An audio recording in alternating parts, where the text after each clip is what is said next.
Bon, hier, nous étions en train de parler de...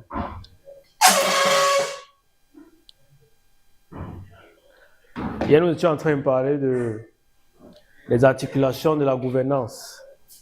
Hein?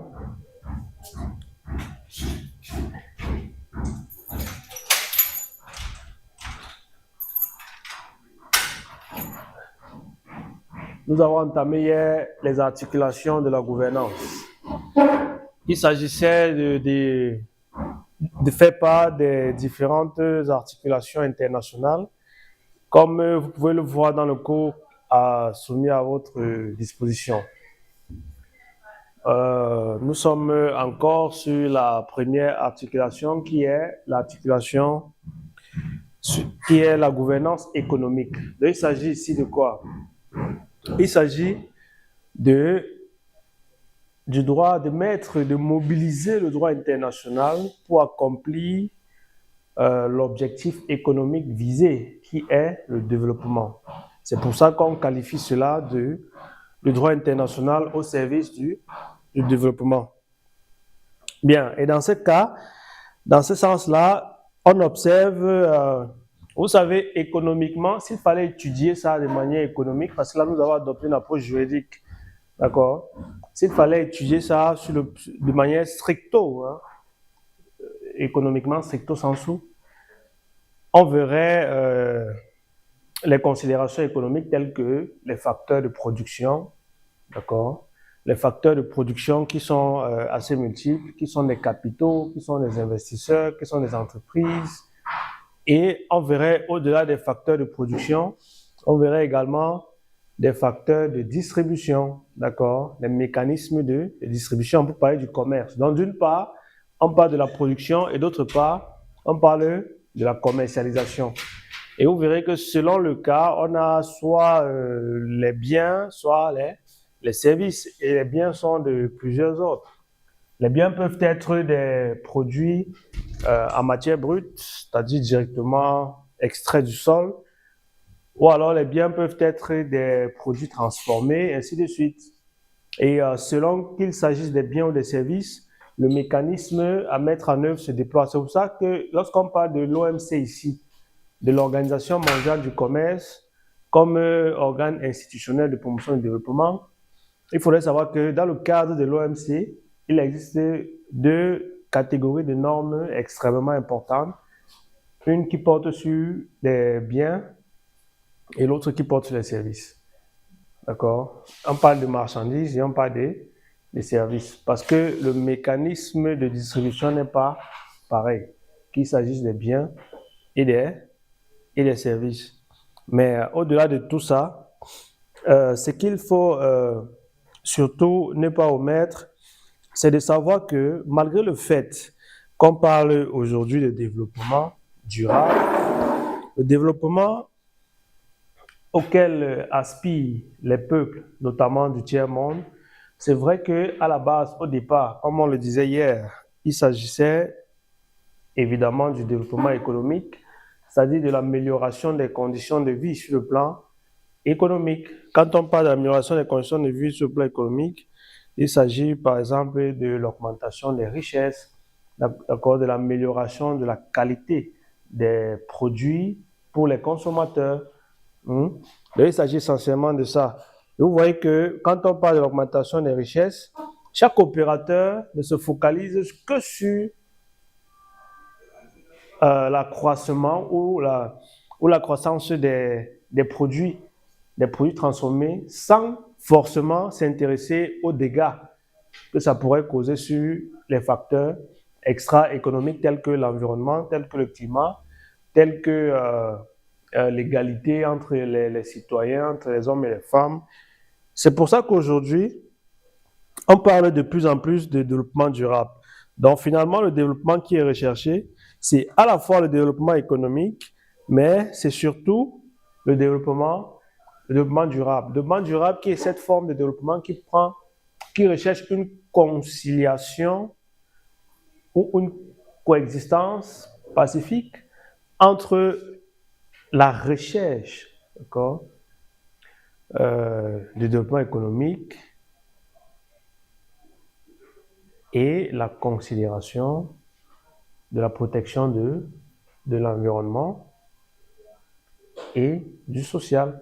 Donc, si on vous dit qu'est-ce que le développement durable, vous allez dire quoi? Vous avez très souvent entendu parler de ça, non? C'est quoi le développement durable? Qu'est-ce que le développement durable? Le développement durable renvoie à l'écologie. Quelqu'un d'autre peut dire mieux? Le Cameroun peut-être? Le développement durable renvoie à un développement à long terme. Développement à long terme. Elle dit c'est un développement écologique, c'est ça? Non, quand je dis il renvoie À l'écologie, c'est ça? oui, Dites ce que vous avez dit. Qu'est-ce que vous avez dit? J'ai dit le développement durable renvoie à l'écologie. Ok. L'écologie, c'est la protection de l'environnement, du climat, de la faune, tout ça là, Quelqu'un peut mieux dire? Lui, il a dit que ça renvoie à la durabilité, à ce qui est durable. Oui, à long terme, c'est ça, non? La durabilité, oui, la Côte d'Ivoire. Je dirais que le développement durable consiste à prendre en considération l'environnement dans la production des sources de développement. La prise en compte de l'environnement dans la production. Les sources de développement sont des richesses. Ok, donc la prise en considération de l'environnement dans la production des richesses. Peut-être le Bénin, mais le Bénin a deux voies, alors que la Côte d'Ivoire et le Cameroun, c'est une seule voie. Comment on fait? Aux Nations Unies, ça ne se fait pas. Hein? Chacun une voie. Je sens que le développement durable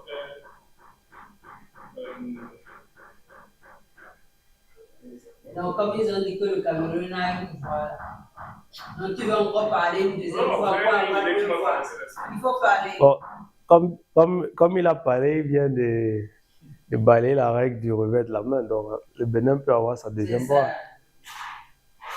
Oui, vous voulez parler aussi? Développement durable, selon le rapport de London, donc c'est une production et une consommation responsable dans l'optique de préserver l'environnement pour les générations Pour les générations, produit et consommé de manière responsable pour préserver les droits et les intérêts des générations futures, c'est ça? Oui, on peut accepter. Je pense que c'est une bonne définition. Elle aussi a donné une bonne définition. Elle aussi elle a donné une bonne définition. On va aussi donner une bonne définition. Elle a dit c'est la considération de l'environnement dans la recherche de la richesse, dans la production de la richesse. Vous dites c'est produit et consommé de manière responsable en préservant les droits et les intérêts des générations futures. C'est vrai que dans votre définition, on ne voit pas directement les éléments clés. Vous voyez, c'est vrai que aussi votre définition a l'intérêt de ressortir l'intérêt du développement durable. Parce que l'intérêt du développement durable, ce n'est pas vraiment de protéger l'environnement ou de produire, c'est de protéger les droits et les intérêts des générations futures. Vous voyez? Donc c'est pour ça c'est pour ça qu'il y a tous ces mécanismes-là. On se dit, mais comment est-ce qu'on fait pour protéger les droits des générations futures? On se dit, il y a les ressources naturelles qui sont épuisables. Comment est-ce que les autres vont faire pour tirer profit? Est-ce qu'il y en a qu'on peut régénérer? Ou alors qu'on peut contribuer à régénérer? Par exemple, les arbres. Oui, nous pouvons planter des arbres. En coupant un arbre, il faudrait qu'on se rassure d'avoir planté au moins 10. Oui. Donc, c'est comme ça qu'on se pose tant une et mille questions. Et sur l'environnement, on dit que le fait de brûler, d'entasser les déchets, il y a certains éléments que nous utilisons aujourd'hui qui sont bien pour nous, mais à long terme, ça produit des dégâts. Est-ce qu'on ne peut pas passer à autre chose, comme le plastique? Est-ce qu'on ne peut pas trouver une formule pour rendre ce plastique-là biodégradable? Vous savez que le plastique qu'on fabrique là, d'après les scientifiques, ça peut comment dire, ça se décompose ou bien ça se dégrade après 1000 ans au moins. C'est-à-dire, même si vous jetez ça n'importe où, ça va rester là.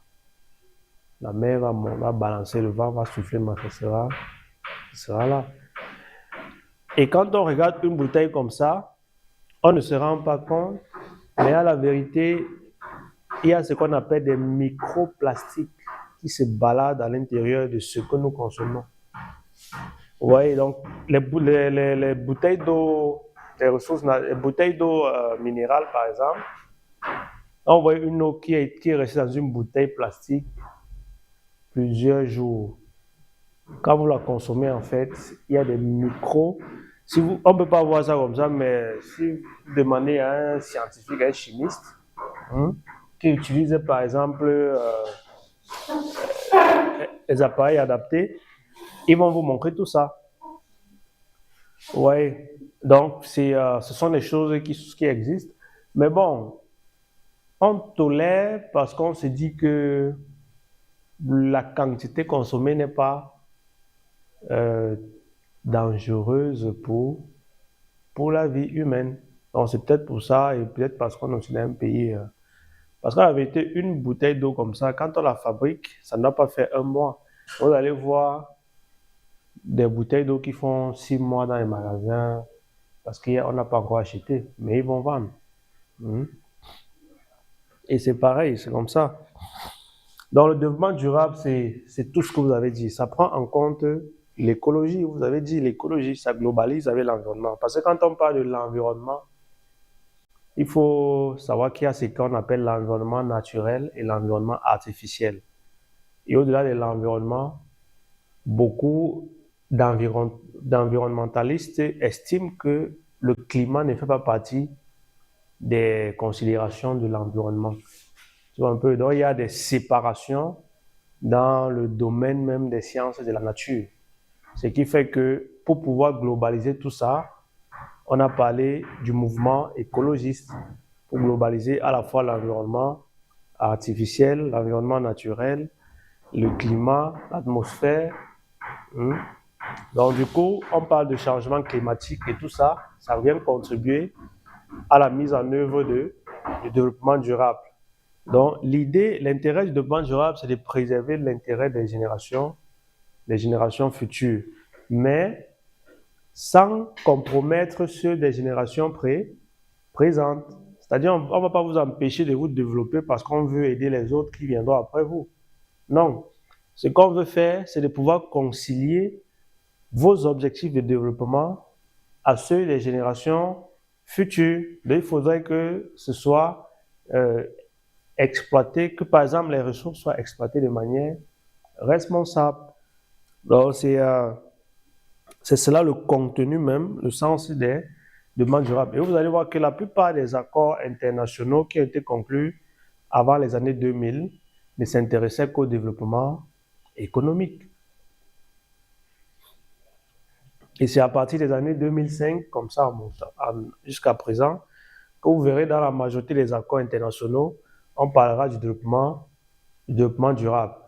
Donc, ce sont des éléments qui sont venus avec la mondialisation et avec la modernité. C'est vrai qu'il y en a qui sont toujours sceptiques jusqu'à aujourd'hui. Par exemple, l'accord de Paris sur l'émission de gaz à effet de serre, par exemple, les États-Unis ne sont pas encore, du moins ils ne sont pas autant impliqués que les autres États du monde comme la France ou comme les pays qui sont favorables à toutes les politiques qui consistent à promouvoir le développement durable à travers le monde. Bien, au-delà de ces considérations sur la nature même du développement recherché, il faudrait savoir que, toujours sur le plan économique, le droit international mobilise des instruments. D'accord? Le droit international mobilise des instruments pour venir accompagner la mise en œuvre de ce développement-là. Et c'est ce qui fait la différence entre le droit au développement et le droit du développement. Parce que je vous ai dit, le droit au développement, c'est un droit de l'homme de la troisième génération. C'est ce qu'on appelle les droits solidarité ou les droits de la fraternité, comme notre ami l'a dit hier. Et dans le droit du développement, on cherche à réaliser de manière réelle et concrète les objectifs de développement. Qu'est-ce qu'il faut donc? On va se rendre compte qu'il faut une coopération un peu plus poussée sur le plan juridique et sur le plan institutionnel.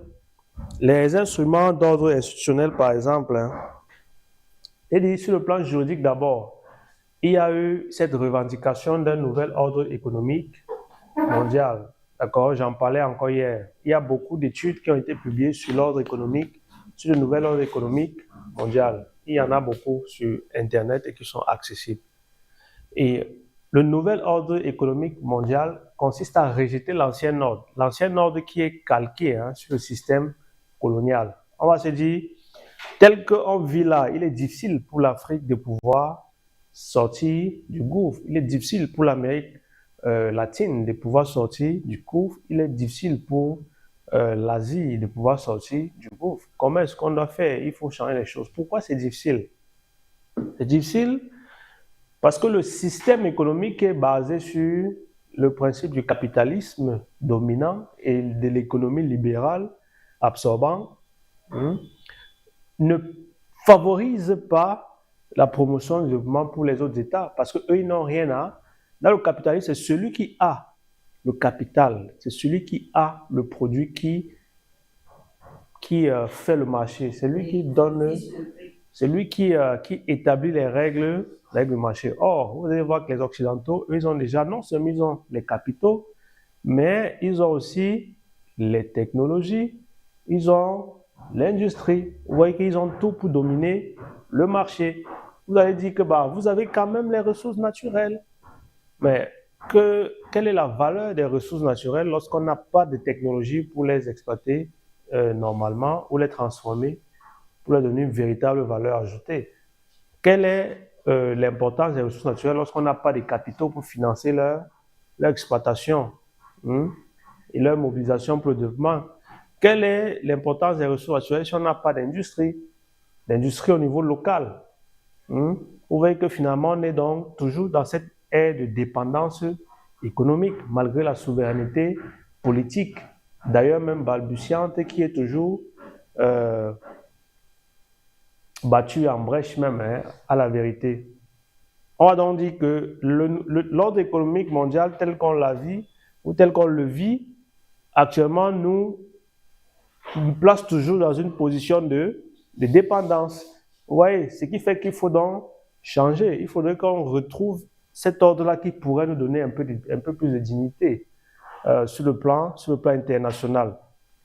Et c'est pour ça qu'à partir des années 74, par exemple, il y a une très belle convention qui va être adoptée dans le cadre des Nations Unies, parce que les revendications se font au sein de l'organisation intergouvernementale la mieux et la plus représentative, que sont les Nations Unies. Donc, dans le cadre des Nations Unies, il y a en 1974 une très belle convention qui va être adoptée, ce qu'on appelle la Charte des Nations Unies sur les droits et les devoirs de l'État, adoptée, je crois que c'était au 19 décembre 1974. Et cette convention-là vient consacrer la souveraineté des États sur leurs ressources naturelles. Vous voyez qu'il y avait beaucoup de conventions là qui existaient entre les États nouvellement indépendants et les puissances économiques, notamment à travers les opérateurs économiques. Le jeu va être revu, les règles de jeu vont être revues, vous voyez, et le jeu va également être... Mais malgré ça, jusqu'à aujourd'hui, il faut reconnaître quand même que ce n'est resté qu'une revendication, d'accord? Donc, on n'a pas vraiment assisté à l'émergence d'un nouvel ordre économique mondial où il y aurait une égalité, parce que le nouvel ordre devrait entrevoir une sorte d'égalité entre les États. Or, c'est impossible, n'est-ce pas? À l'ère actuelle, vu que vous n'avez pas le même niveau de développement, vous n'avez pas les mêmes richesses, vous n'avez pas les capitaux, vous n'avez pas les technologies, vous n'avez rien. À part la bouche, vous parlez à la télé, il n'y a rien. Ce qui fait que c'est le professeur Alain Pellet d'ailleurs même qui va indiquer cela dans son ouvrage « Droit international public » avec Mathias Forteau et Patrick Dallier. Ils vont dire, bah, le nouvel ordre économique mondial, ça ne restera qu'une revendication à ce jour. Donc, c'est du droit mou. Vous voyez, ce n'est qu'une simple revendication parce que ça a été consacré par une résolution des Nations Unies, la résolution 32.1 et 32.2. Mais ça ne reste que du droit mou. Pourquoi ça ne reste que du droit mou? Simplement parce que, telles que les choses existent réellement, vous n'avez rien à mettre sur la table pour pouvoir négocier. Eux, ils ont les capitaux, ils ont la technologie, ils ont... Comment est-ce que vous pouvez faire la magie? Le monde est dominé par le capitalisme. Et c'est ce qui va... C'est comme ça que les choses vont se faire. Pourquoi le communisme... Et vous savez qu'on a beaucoup combattu le communisme, non? C'est vrai qu'il existe toujours des États socialistes ou communistes en Europe de l'Est. C'est beaucoup plus dans l'Europe de l'Est qu'on va voir ces communistes socialistes-là, mais ils sont combien? L'économie de marché, c'est ça qui gouverne le marché. Et ce que je voulais ajouter, c'est que c'est ce même mécanisme-là qu'on voit à travers les œuvres et les actions des institutions internationales, telles que le Fonds monétaire international, telles que la Banque mondiale, telles que l'Union européenne, à travers ses instruments de développement. Vous allez voir par exemple, on dit que vous avez le marché, vous avez les ressources naturelles. C'est un facteur de développement parce que ça a un prix sur le marché. Vous avez les ressources naturelles, n'est-ce pas? On dit, mais le problème, c'est que vous n'avez pas de technologie pour exploiter ces ressources naturelles-là. D'accord? Vous n'avez pas de technologie pour exploiter ces ressources, mais vous pouvez utiliser on leur dit, mais vous pouvez utiliser ces ressources naturelles, les exploiter et financer votre développement avec. Bâtir des routes, bâtir des écoles, bâtir des hôpitaux, etc. Mais il vous manque une chose, la technologie. Ce qu'on va donc faire, c'est qu'on va vous donner de l'argent, il vous manque l'industrie et la technologie. Ce qu'on va faire, vu qu'on n'a pas d'argent pour financer l'exploitation de votre technologie, ce qu'on va faire, on va vous donner l'argent, d'accord? On vous donne de l'argent pour exploiter vos ressources naturelles. C'est alors comme ça qu'on leur donne de l'argent pour exploiter les ressources naturelles. Le FMI ou bien la Banque mondiale, mais sauf qu'ils ont déjà de l'argent, mais ils n'ont pas de ressources humaines. Autrement dit, ils n'ont pas la technologie. Alors, bon, comme vous n'avez pas la technologie, lancez dans un marché où vous allez ouvrir ça. Et on va venir, les gens vont candidater pour venir gagner le marché, pour vous aider à exploiter les ressources naturelles. Et c'est comme ça qu'on va donc lancer, on va ouvrir un marché. Et c'est encore les gros cabinets occidentaux qui vont venir gagner ces marchés-là. Vous voyez que c'est l'argent qu'ils ont donné, ça retourne dans leur pays. Mais vous restez quand même endetté parce qu'il faut rembourser cet argent, n'est-ce pas?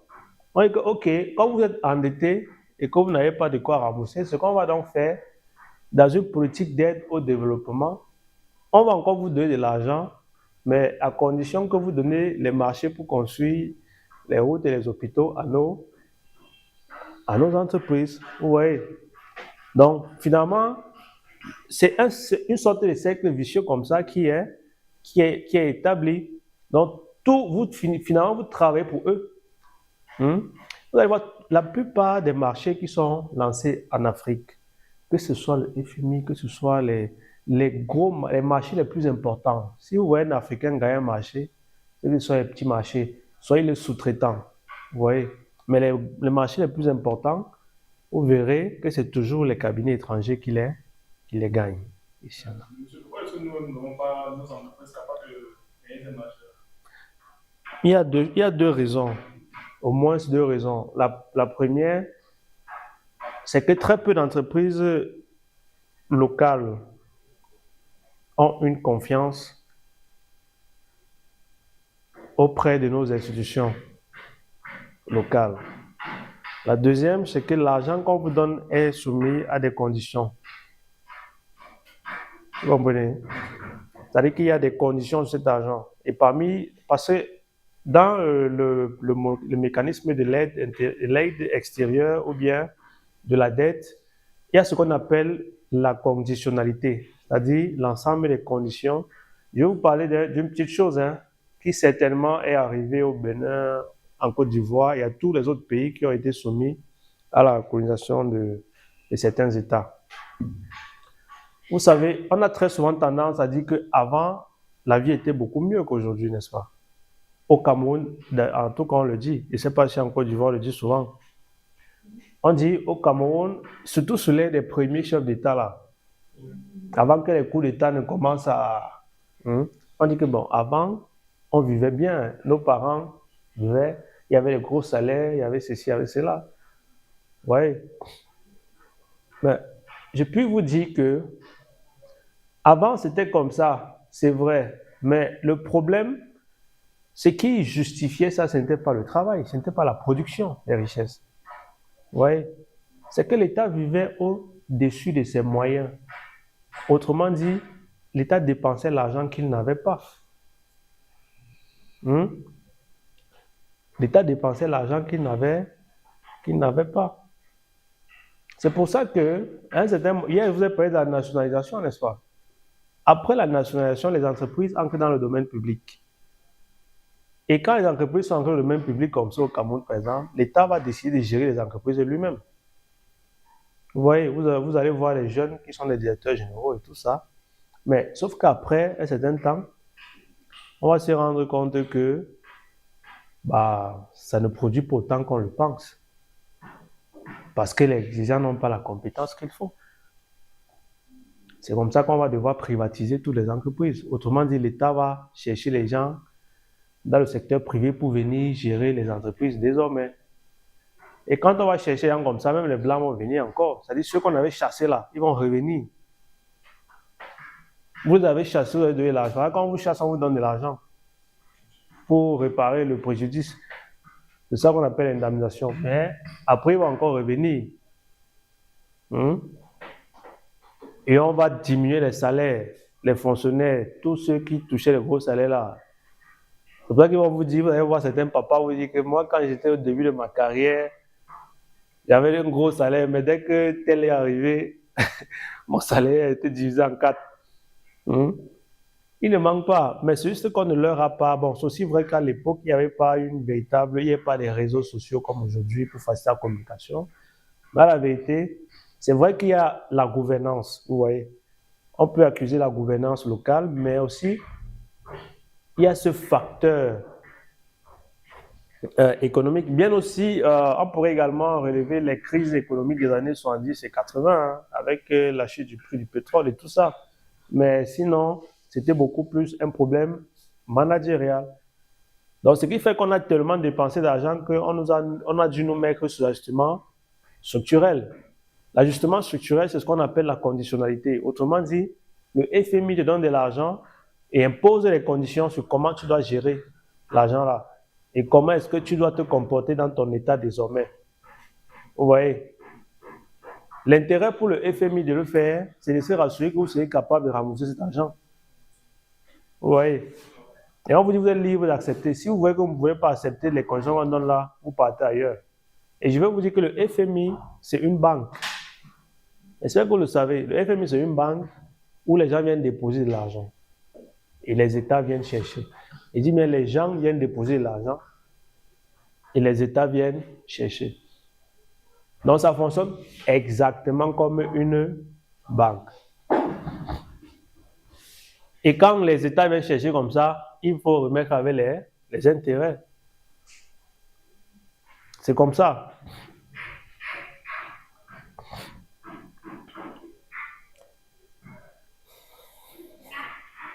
Bien, au-delà du FMI, il y a également la Banque mondiale, qui est un groupe, comme vous le savez. Bien, à l'échelle interrégionale ou régionale, à l'échelle interrégionale ou régionale, il y a également des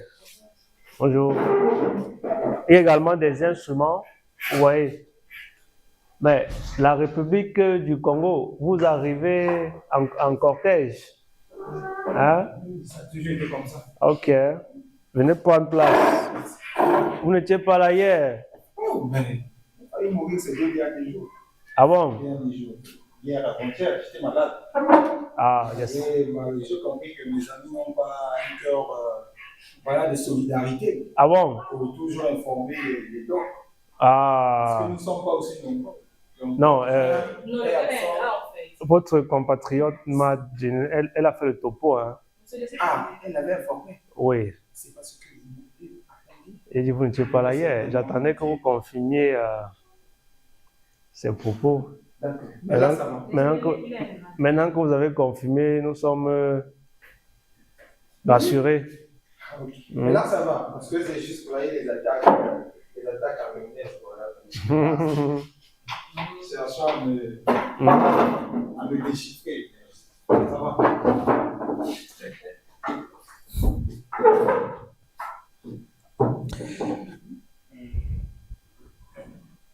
Bien.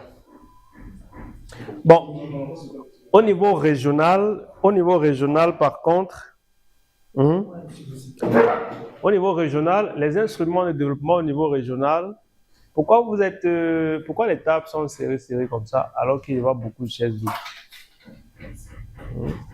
C'est pas facile de circuler comme ça.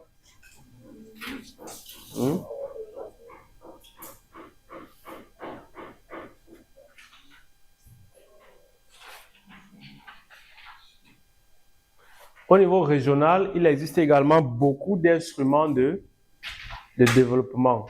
Les institutions de développement au niveau régional sont également nombreux. Rien qu'en Afrique, bon, c'est vrai qu'en Amérique, on peut parler de la zone de libre-échange nord-américaine, d'accord, qui a été concrétisée par l'accord de libre-échange nord-américaine. Et vous savez que cet accord-là, il n'y a que 3 pays à l'intérieur. Il y a les États-Unis, le Canada et le Mexique. Bon, c'est vrai que ce sont les pays les plus grands quand même de la zone et les plus influents. En Europe, nous avons l'Union européenne. Et en Afrique, nous avons quand même beaucoup trop d'institutions en Afrique. En Afrique, on a tellement d'institutions qu'on pourrait même parler de... Il n'y a pas de cohérence. Rien qu'en Afrique centrale, on a combien? On a au moins 4. Rien qu'en Afrique centrale, il y a, je crois, les pays des Grands Lacs qui sont là. Il y a la CEMAC, il y a la CEAC. Donc, ils sont... Et là, je n'ai cité que ceux-là qui me viennent en tête parce qu'ils sont très nombreux, rien qu'en Afrique centrale. Mais il faudrait savoir que les communautés économiques régionales, parce que c'est comme ça qu'on les appelle, sont issues d'une philosophie panafricaniste. C'est-à-dire, c'est en 92 qu'on parle notamment avec la communauté économique africaine, et je ne parle pas de la Commission des Nations Unies, je ne parle pas de la Commission économique des Nations Unies pour l'Afrique, parce que les deux, on les abrège CEA. D'une part, on a la communauté économique africaine, et d'autre part, on a la Commission économique des Nations Unies pour l'Afrique, qui est une branche des Nations Unies pour promouvoir l'économie et le développement en Afrique. Il en existe dans toutes les autres régions. Donc en Europe, il en existe, en Asie, en Amérique, il en existe. En Afrique aussi. Je pense qu'en Afrique, le siège même de cette commission est basé au Congo, en République démocratique du Congo. Quel est le siège de... La Commission économique des Nations Unies pour l'Afrique. Je crois que le siège, c'est soit le Congo, soit la Côte d'Ivoire. Entre les deux pays-là, je ne maîtrise pas bien.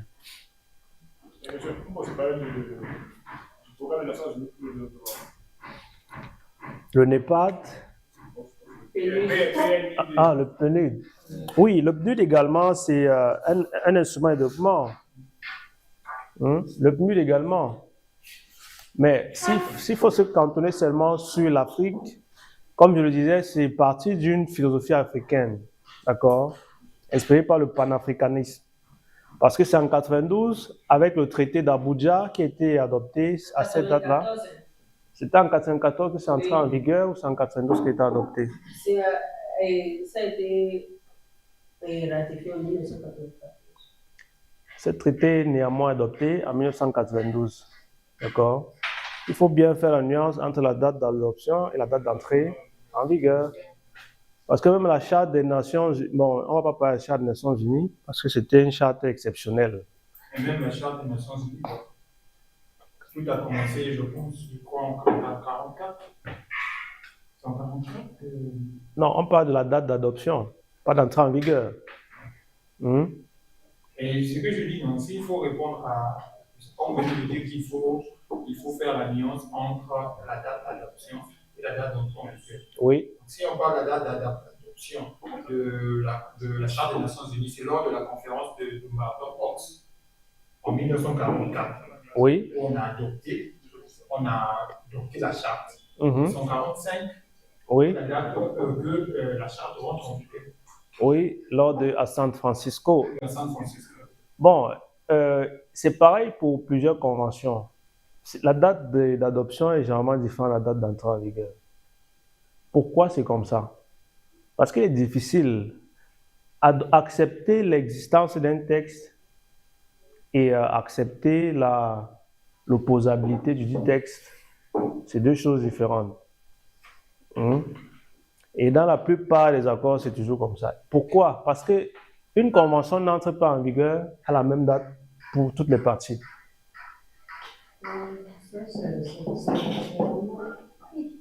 Et pour les conventions multilatérales, il y a une politique qui est adoptée. On va vous dire, par exemple, si on réussit, si 34 pays ou bien si 20 pays ratifient, du moins, ce que veut dire, c'est quoi? C'est qu'on soumet l'entrée en vigueur à la ratification du texte par un certain nombre de pays.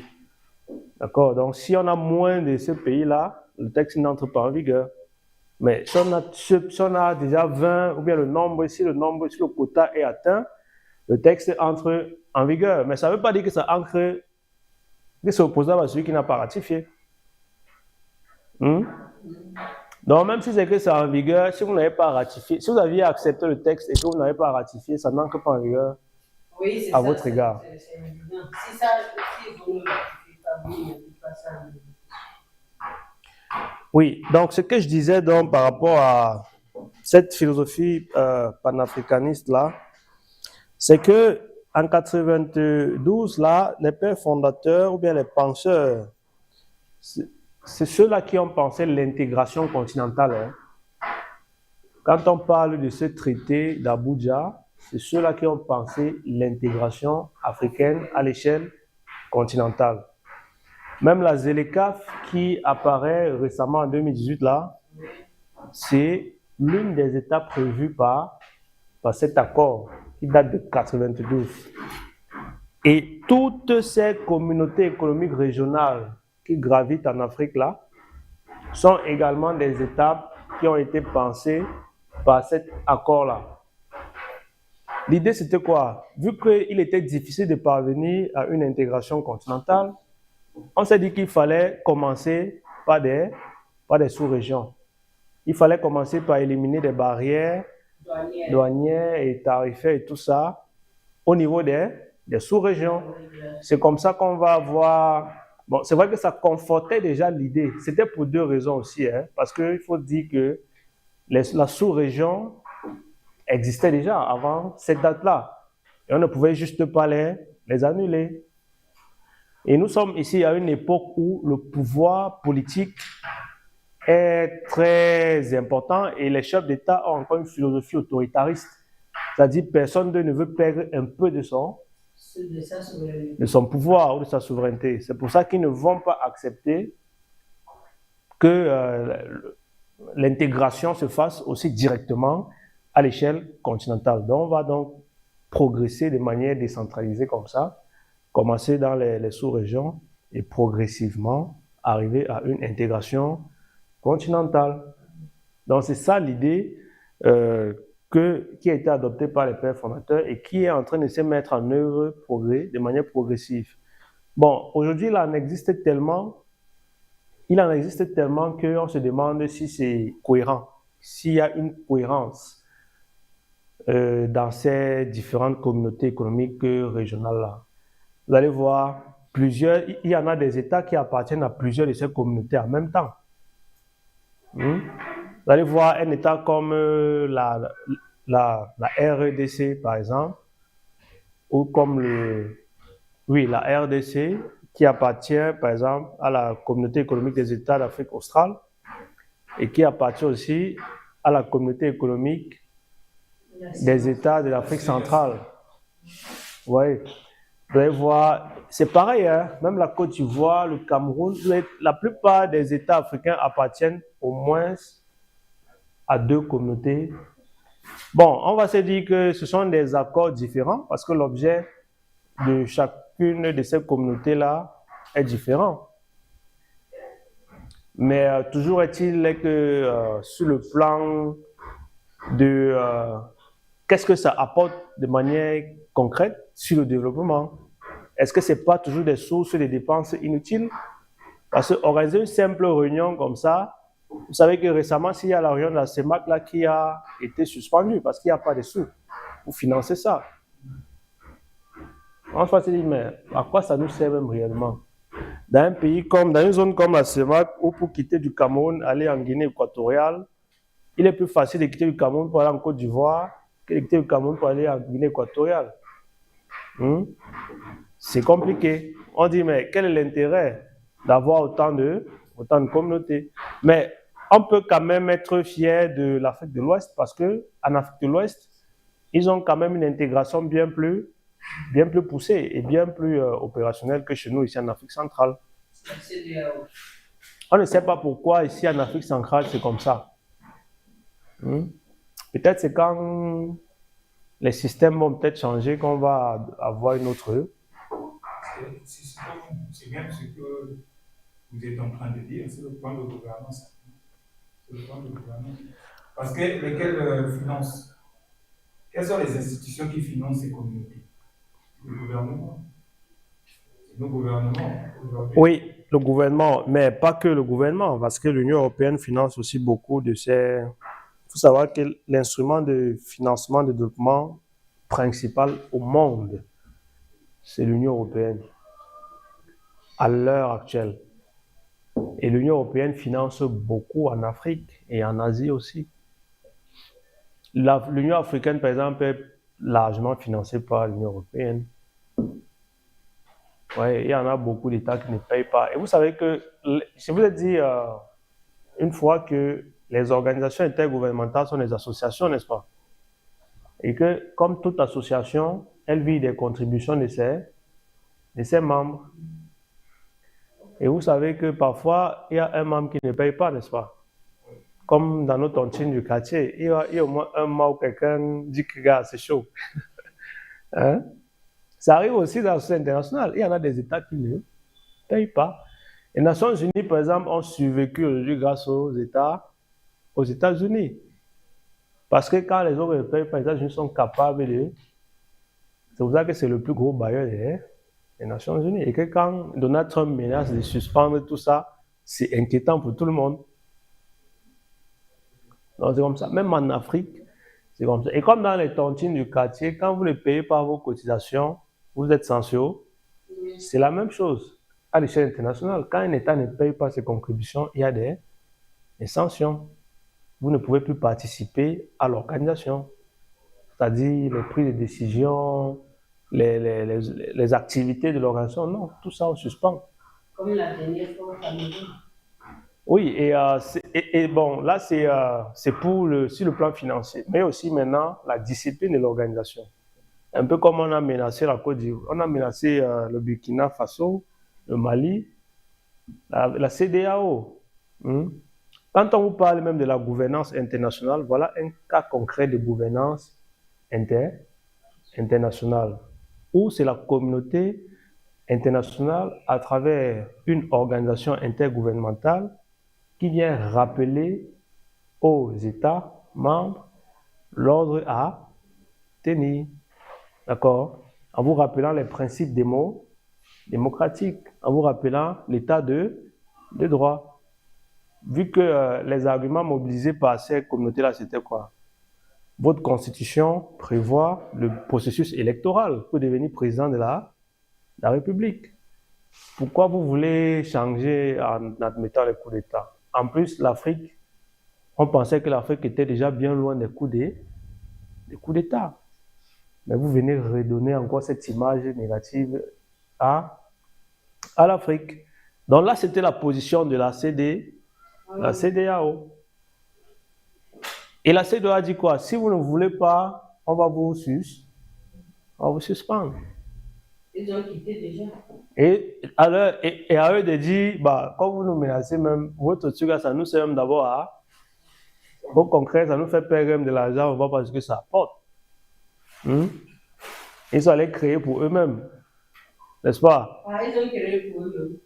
C'est ça qu'on appelle les états de l'AES. Je savais pas que c'est une forme de... Bon, c'est pas une organisation internationale en tant que telle, c'est pas une communauté au sens moderne du droit, mais il suffit qu'ils ouvrent les frontières pour que ça... Il faut quoi? À quoi ça sert? D'ailleurs, même au Burkina Faso, les frontières sont ouvertes, d'après le président de la République, à tous les Africains. Celui qui veut venir n'a pas besoin de visa. Tu payes ton billet d'avion, tu arrives là-bas. Tu fais ce que tu as fait, si tu restes, si tu rentres. Au Burkina. Oui. Et ça, c'est une philosophie qui avait été pensée par Kadhafi. Sauf que, bah, comme je vous ai dit, il avait proposé une très belle idée, mais à une mauvaise époque. Parce qu'à cette époque, les hommes étaient encore fiers, beaucoup trop fiers, pour céder, ne serait-ce qu'une infime partie de leur pouvoir. Être président de la République, surtout qu'ils avaient encore l'image du colon, du pouvoir selon le colon. Vous voyez que c'était difficile. Mais les choses sont en train de changer de manière progressive. Donc, quand on parle de ces instruments au niveau régional, il en existe également au niveau interrégional. Et quand on parle des instruments sur le plan interrégional, l'instrument le mieux connu, c'est l'accord ACP-UE. L'accord ACP-UE qui aujourd'hui est, quand on parle de ACP, c'est Afrique, Caraïbes, Pacifique et Union européenne. Aujourd'hui,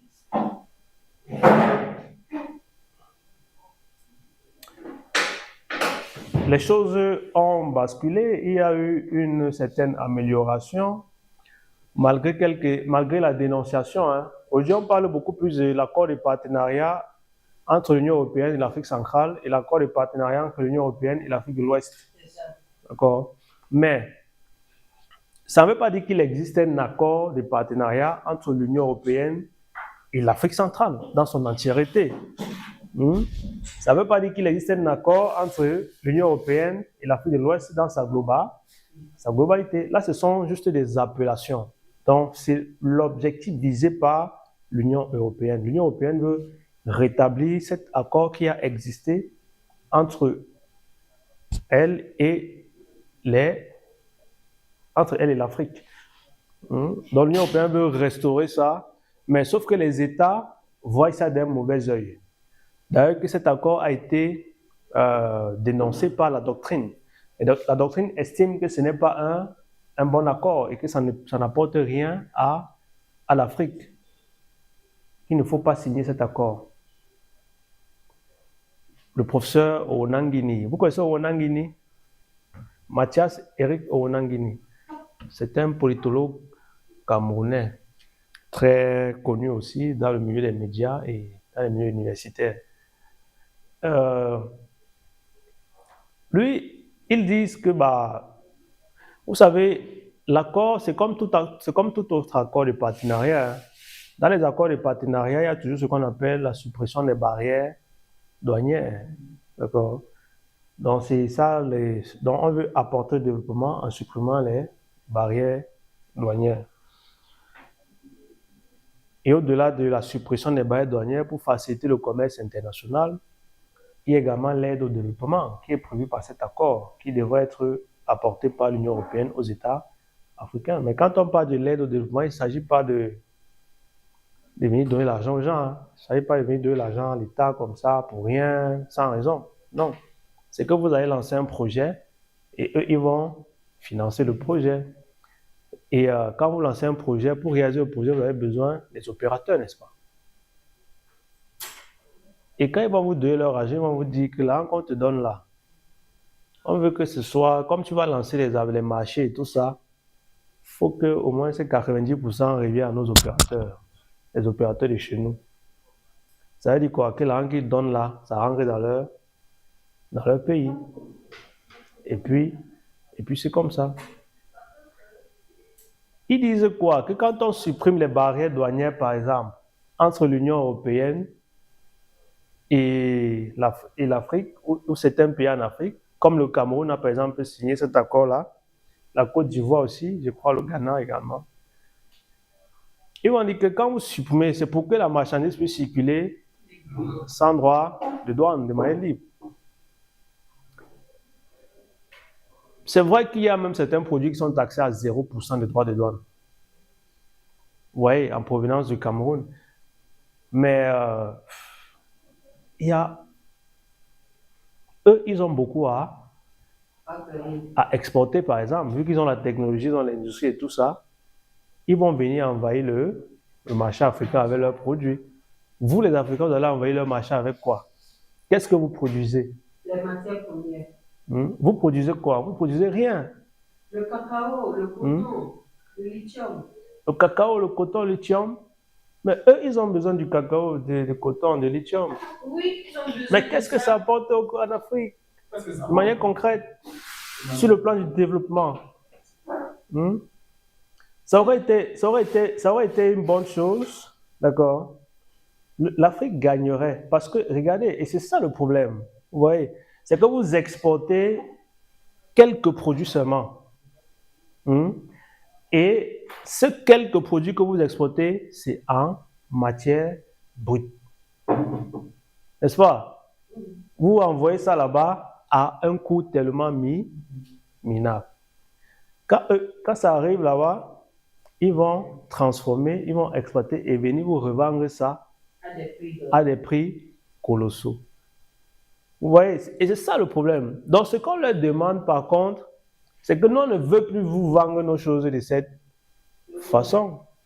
Aidez-nous plutôt à installer des industries dans nos pays. Là, on va aller exploiter, on va transformer et venir vous vendre. Voilà comment on pourrait nous-mêmes gagner. Et ça pourrait, parce que ça aura une grosse valeur ajoutée. Et c'est comme ça qu'on va gagner. Mais vous avez cité les produits tels que le coton, tels que le cacao, le lithium et tout ça. Mais ça a la portée de combien d'Africains? Non, ça ne rapporte pas beaucoup, vu que c'est eux qui fixent toujours le prix, mais au moins nous exportons quelque chose. Ça a la portée de combien d'Africains? Rien que ici, en Afrique, quand on voit ce que nous consommons le plus ici en Afrique, c'est quoi?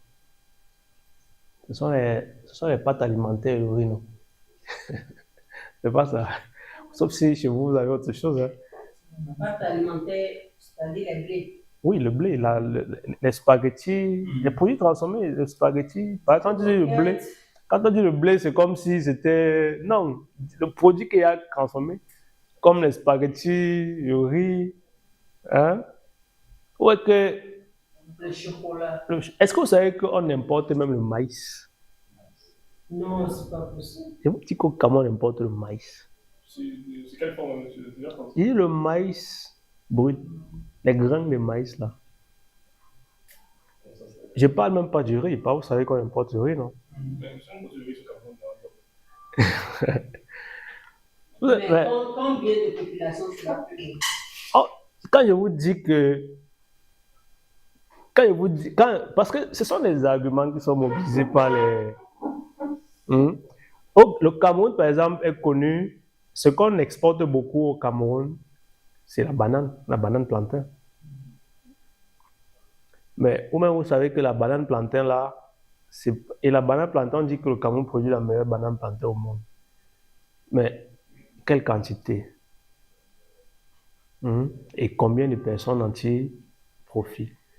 Parce que quand on parle d'industrie, si c'est qu'on ouvre une telle politique et qu'il y a peut-être 10 opérateurs qui réussissent à tirer profit, genre 10 agriculteurs qui font le cacao, bien la banane et tout ça, qui réussissent mais ça sera toujours très minable par rapport à ce qui entre. Donc quand on regarde les statistiques du commerce, de la balance, quand on regarde la balance commerciale, on va toujours voir que les chiffres du Cameroun sont beaucoup trop minables par rapport à ce qui entre dans le pays. Or, au pays, le véritable problème qu'on a au pays, moi je l'ai toujours dit, et je pense qu'il y en a beaucoup qui pensent comme moi, et c'est un problème qui est observé un peu partout en Afrique. Et si on résout, ça va contribuer à beaucoup de choses. L'idéologie. Oui, au-delà de l'idéologie et cet aspect philosophique, il y a d'abord la production et il y a la consommation. Les Africains doivent produire eux-mêmes et ils doivent consommer ce qu'ils produisent. Vous savez, aujourd'hui, il est difficile de vivre en autarcie, c'est-à-dire de fermer les barrières et dire qu'on ne veut pas les produits venant d'ailleurs. Mais comme je le dis, il est toujours possible pour chacun de faire le bon choix. Parce que quand vous arrivez au marché, il y a des produits importés, il y a des produits locaux. Si c'est qu'on achète beaucoup plus de produits locaux, et on se rend compte que c'est un produit local qui passe. Et c'est ça qui va réellement donner... Parce que quand on importe les produits là, ce qui est aussi marrant, c'est que l'argent là sort du pays, non? Quand vous achetez des produits importés, l'argent sort du pays. Mais il faut aussi noter que la qualité de ce que nous produisons n'est pas aussi comparable à ce que nous importons. Ça, je ne pense pas. Moi, je pense que ça, c'est un problème de mentalité. Ce complexe, c'est même ce que j'allais dire. Parce que je veux prendre un exemple simple qui s'est passé chez nous. Chez nous, on cultive la pomme. Nous avons des pommes là-bas, nous cultivons la pomme. Et lorsque ça arrive sur le marché, il y a aussi les pommes que nous Pommes de terre ou bien... Non, je parle des pommes... Ce qu'on appelle les pommes de France. Ici, chez nous, on appelle ça les pommes de France. Dans le supermarché, nous avons deux catégories. Pommes de Djambala, donc du Congo, et pommes de France. Les gens avaient souvent tendance à acheter la pomme de France. Mais alors que les mêmes ont pratiquement, les deux catégories ont pratiquement les mêmes. Donc, qu'est-ce qu'il fallait faire? Ils ont renversé simplement, ils ont juste renversé les noms. Donc, pomme de Djambala, ils ont écrit France, et pomme de France, ils ont écrit Congo. Et les gens achetaient là où c'est toujours écrit France, alors que c'est la pomme qui est cultivée au Congo. Voyez-vous? Et après, on s'est simplement rendu compte que c'est un problème d'infériorité, complexe de supériorité que nous avons à l'égard des Occidentaux. Nous pensons que tout ce qui revient de l'Occident est meilleur que ce que nous produisons. Je parle à titre d'exemple parce qu'il y a le riz qu'on produit au Bénin. Quand tu penses à c'est pas facilement, tu peux manger, c'est difficile. Le riz qu'on produit au Bénin, c'est difficile. Mais moi, je vous comprends. Hein. Et pour moi, ce n'est même pas un problème. Pour moi, c'est même sur ça qu'on doit investir. Vous savez pourquoi? Parce qu'au moins, il y a une matière sur laquelle on peut tirer profit. Au lieu de signer des accords pour importer du riz, pourquoi on n'investit pas sur une meilleure production de riz local? C'est pour ça qu'on parle d'industrie. On dit, au lieu de tout le temps envahir nos marchés, nos populations avec les produits cancérigènes que vous venez avec là, pourquoi est-ce que vous ne nous aidez pas à nous industrialiser pour qu'on soit capable de produire? Parce que jusqu'à présent, la production africaine est essentiellement artisanale.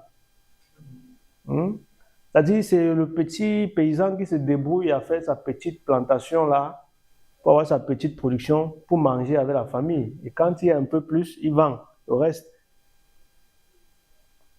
Yo, le café, par exemple, quand un blanc arrive en Afrique, peut-être au Cameroun, si vous voulez faire plaisir à ce blanc, si vous voulez lui offrir un cadeau, ne lui offrez pas le Nescafé.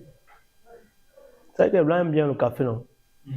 Mais ne lui offrez pas du Nescafé. Et c'est qu'il y a un Nescafé chez vous.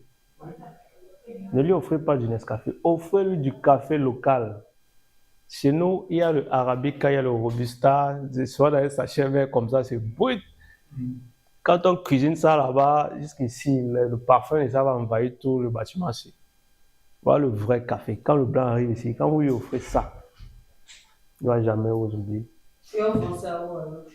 Si vous partez au supermarché, vous partez même dans les supermarchés, même dans les boutiques, que vous voulez le café local, on vous montre le rayon, le café camerounais, on va vous montrer. Et c'est pas, peut-être chez vous, vous faites aussi du café, mais ici, c'est un café qui est fort. Pourquoi c'est si fort? Parce que ce n'est pas, on n'a pas extrait toutes les qualités, les nutriments du café. C'est-à-dire c'est encore brut. Or, chez eux, quand on prend une Nescafé qui est comme la poudre des couscous là, ouais, c'est-à-dire on a tellement transformé jusqu'à ce que c'est devenu totalement diluant. Quand vous mettez ça dans l'eau, vous ne pouvez plus retrouver la poudre parce que c'est tellement transformé. Ils ont tellement raffiné. Et c'est d'ailleurs pour ça qu'il y a le café, ce qu'ils appellent l'expresso là. Vous voyez un espresso par exemple, quand ils font du café, ils ont leur machine à café où ils prennent des grains de café torréfiés, ils écrasent et ils consomment ça là, c'est-à-dire mettre de l'eau chaude et puis boivent. Vous allez vous rendre compte qu'aucun café ne peut être écrasé et devenir comme le Nescafé là. Ça ne peut pas devenir aussi fin comme la poudre du Nescafé. Quand vous écrasez le café, c'est comme ce que nous avons là. Et maintenant, les vrais consommateurs, c'est ça qu'ils aiment boire. Si vous ne voulez pas boire ça quand c'est trop fort, vous ajoutez de l'eau, vous diluez simplement. Aussi simple que ça. Oui, pour ceux qui ne... Bon, comme je disais là, moi je pense que nous gagnerions à investir. Il n'existe pas d'industrie en Afrique, même pour la musique. C'est vrai qu'au Nigeria, même au Congo, en République démocratique du Congo, il existe la musique là-bas un peu développée, mais je ne sais pas si ça existe, s'il y a une véritable industrie de la musique là-bas, de telle sorte que pour être musicien là-bas, qu'on sache exactement peut-être comment il faut procéder, où il faut commencer, et tout. Voilà, mais ici, si vous êtes musicien ici au Cameroun, par exemple, vous commencez, si c'est le mollet, c'est dans la rue, hein, vous attendez la veillée hein, pour démontrer votre talent. Pardon? Oui, pourtant, ce n'est pas le talent qui manque. Les gens sont talentueux, mais c'est à l'image de beaucoup d'autres secteurs. Il n'y en a pas. Donc, on gagnerait vraiment à investir sur notre propre économie et à avoir... Et moi, je pense que c'est possible. C'est tout à fait possible. C'est tout à fait possible. Bah, tant qu'on ne le fait pas, on sera toujours dans la dépendance. C'est un peu comme c'est un peu comme celui-là qu'on appelle dans le monde des narcos là, celui qui est accro. Celui qui est accro, c'est-à-dire qu'il ne peut pas se passer de sa poudre blanche. Et le dealer ne peut pas se passer de son commerce. Et de son accro.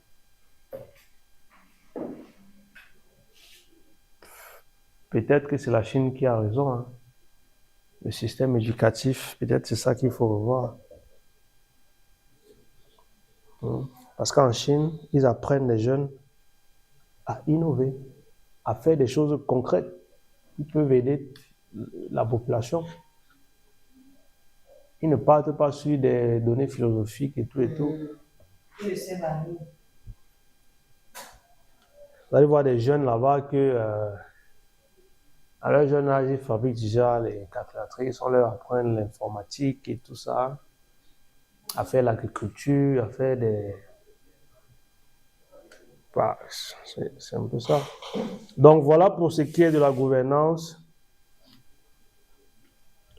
économique qui s'exprime par la mise du droit international au service du développement.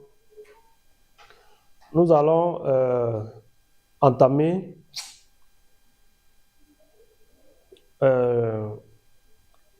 la deuxième articulation qui est la gouvernance politique. Ici, contrairement à la première articulation, dans la gouvernance politique, le droit international se met au service de la paix et de la sécurité internationale. Le droit international se met au service de la paix et de la sécurité internationale. Il faudrait savoir que l'une des missions principales, si ce n'est la principale mission des Nations Unies, c'est de garantir la paix et la sécurité internationale.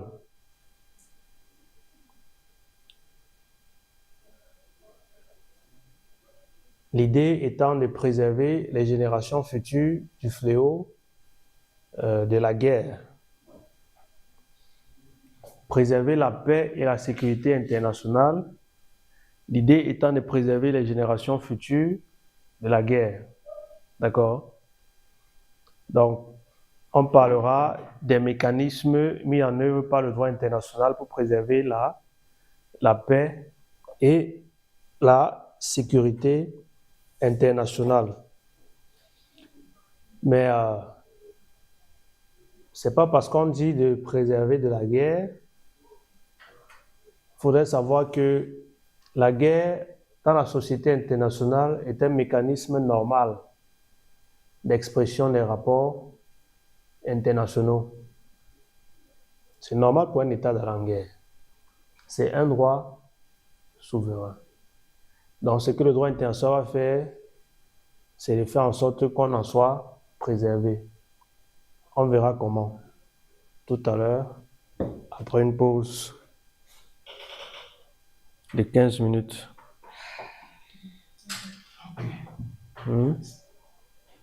Si vous avez des questions, vous pouvez noter. Hein. Le cours sur la politique étrangère et le droit de gouvernance ont des similitudes. Hein. Au cours de la politique étrangère. Bon, ça c'est d'après moi. Hein. Ça c'est d'après moi. Et d'ailleurs, je pourrais citer un des trois cours. Droit des organisations internationales, politique étrangère et la gouvernance internationale. Et le droit international de gouvernance. Ces trois cours ont des similitudes. On parle des organisations internationales, on parle de la gouvernance. Sur la politique étrangère, je ne vais pas parler de la gouvernance. Moi, je suis c'est toi qui pouvez parler de la gouvernance. On va répondre à cette question après la pause.